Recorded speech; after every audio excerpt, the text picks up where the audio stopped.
8 h du matin, les portes de ce centre commercial ne sont pas encore ouvertes. Pourtant, les couloirs offrent un spectacle rare.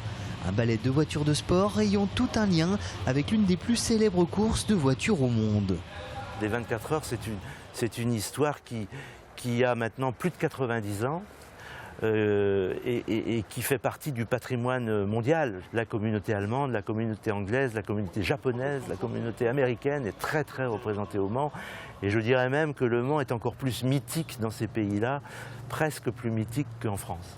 Et pour plonger dans l'histoire de ces 24 heures du Mans, il y a cette Panhard en parfait état ou encore cette Chevrolet Corvette Stingray C3 de 1975, un modèle identique à ceux qui empruntaient la ligne droite des Inaudières poussée par 450 chevaux. Cette voiture-là n'a pas fait de course précisément. Par contre, c'est une Chevrolet Corvette a fait des courses dans les années 70. Voilà, elles arrivaient, il y avait juste des logos dessus, des sponsors et on y allait, quoi. Parmi les modèles exposés, il y a de véritables raretés comme cette Ford construite en 3 exemplaires.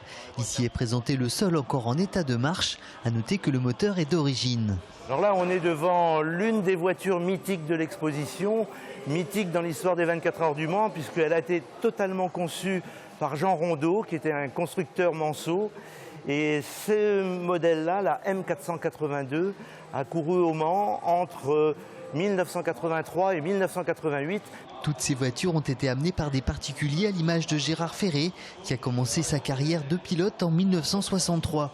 Aujourd'hui, il est venu avec un véhicule plusieurs fois titré. Il s'agit d'une GT40.